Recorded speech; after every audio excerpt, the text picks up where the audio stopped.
Hi everyone, I'm Emily. I'm a sophomore on CYC. I'm from Memphis and I am an Enneagram 2. Today I want to talk to you about the feelings triad and just give you a brief overview of what that looks like and a general idea into what we think and how we live our lives. And I just want to say real quick that I'm not speaking for all 2s, 3s, and 4s. We all live different lives. We're all different. This is just a quick little insight that doesn't even scratch the surface as to who we really are. So like we're called the feelings triad, we feel a lot of emotions. And we use those emotions to drive who we are and how we react and how we respond to different things.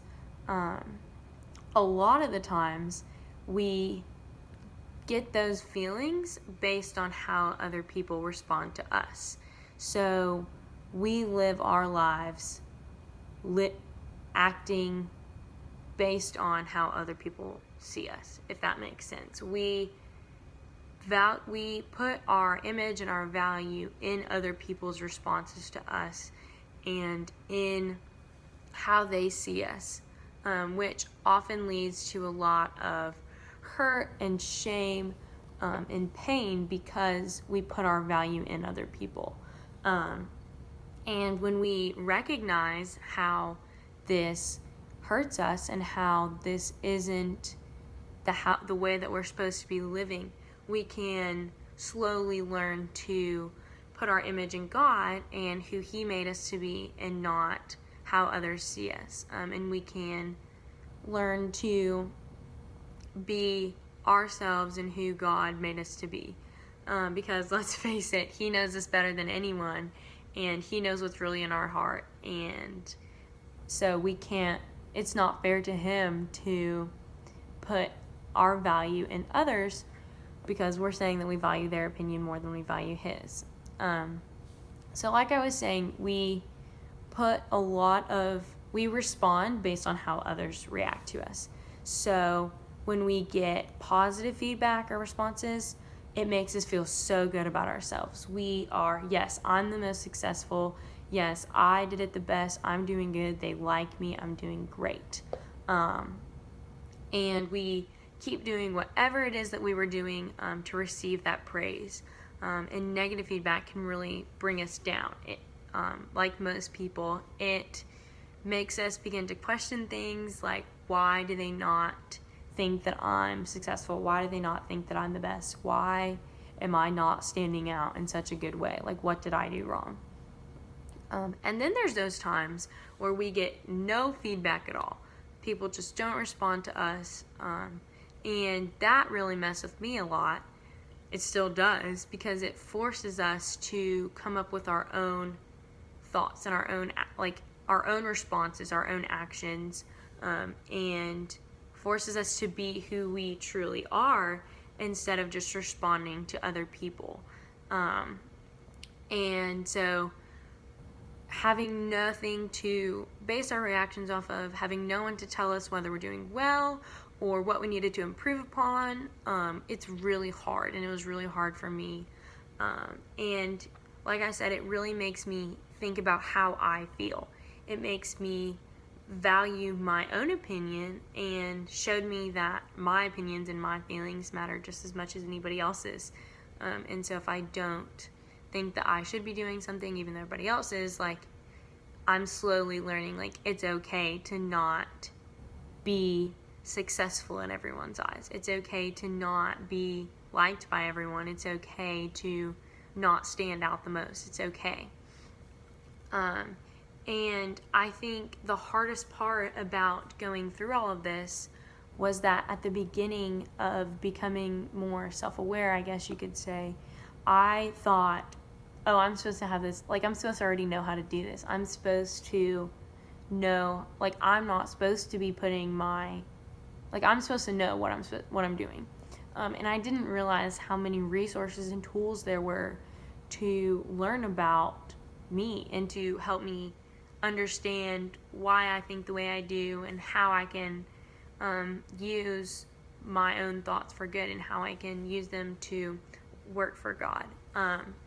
And so now that I know that there are resources like the Enneagram and like spiritual gift tests and like personality tests, I can use them to get to know myself better. And so my hope for you is that you do the same and you dig deeper into finding out your thoughts, your motivations, like who you truly are, whether it's through the Enneagram or through different tests or just like reading and talking to people.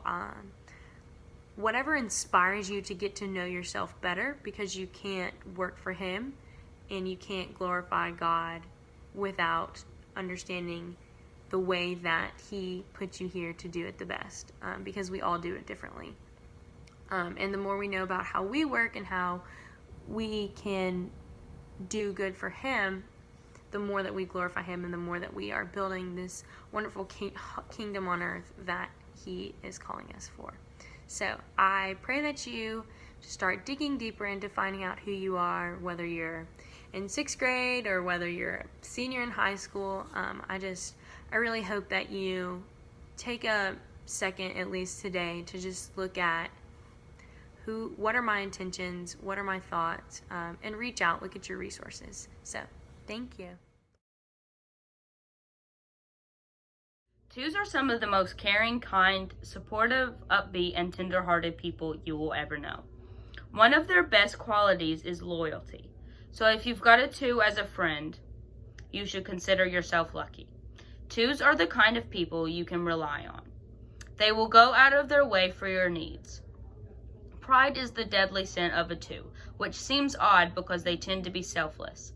But because 2s put others' needs ahead of theirs, they sometimes forget about care for themselves. They heap advice on those they deem weaker, with the potential of sometimes forgetting their own weaknesses. If you think you are a 2, it is important for you to hear that love doesn't come from giving and getting. When a 2 shows an act of kindness to you, they aren't especially asking for something, but there is a silent expectation of receiving an act of kindness in exchange. They have the challenge of saying no to others, and they don't really put up boundaries. Good morning.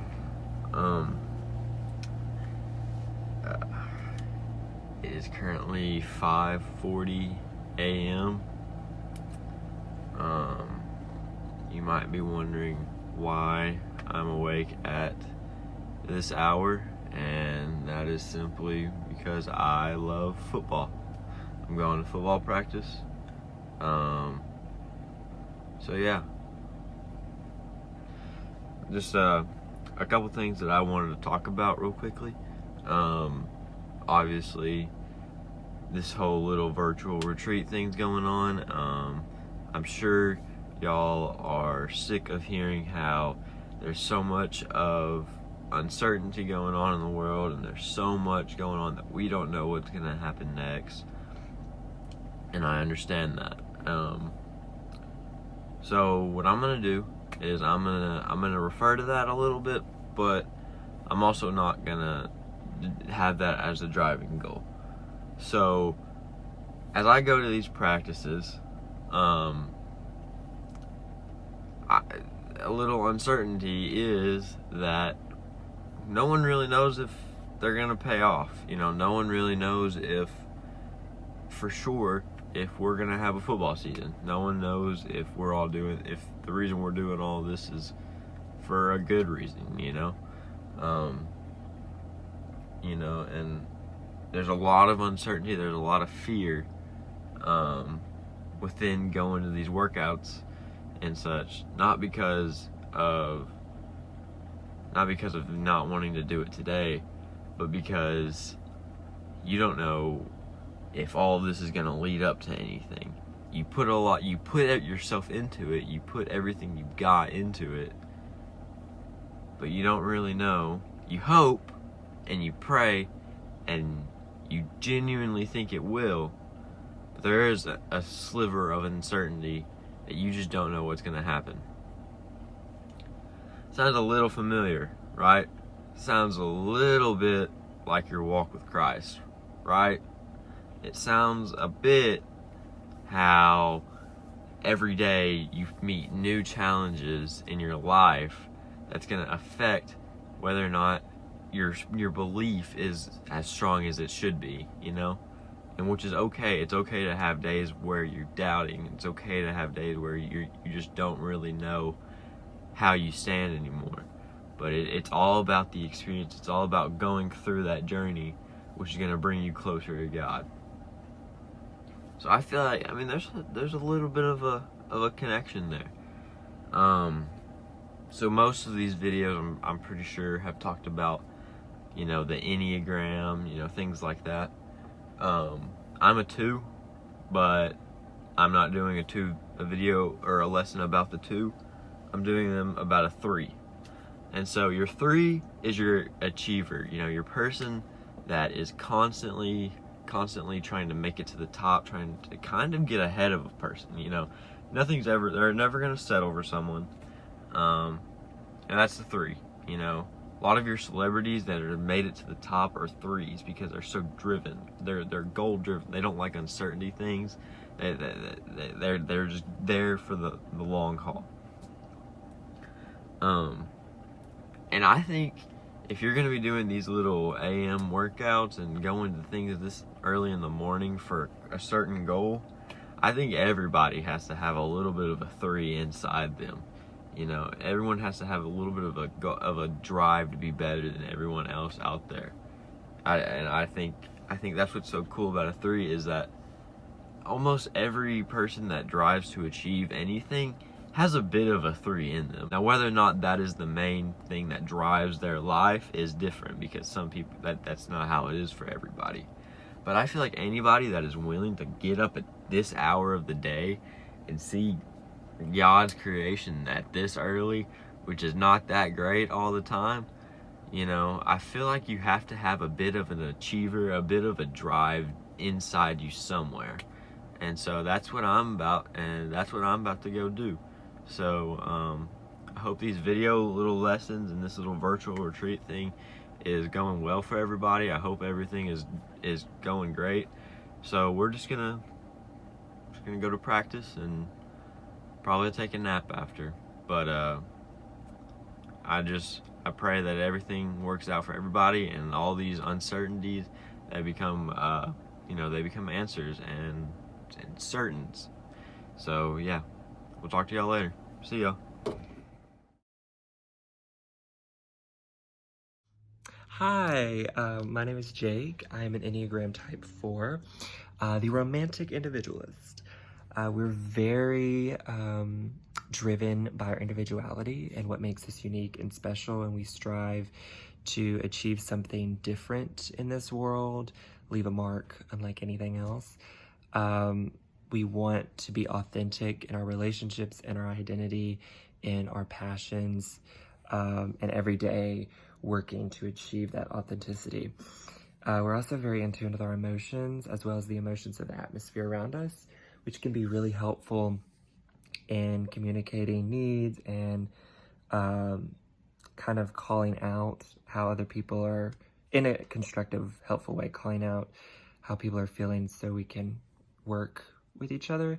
However, we can get overwhelmed with our emotions.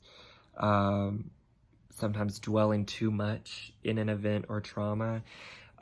It's important to have that time to heal and to process and reflect, but it can lead to, using it as a crutch where we spend too much time in that.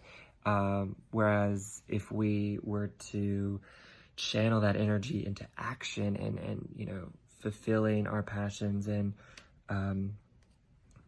our joys, we become very productive and healthy force.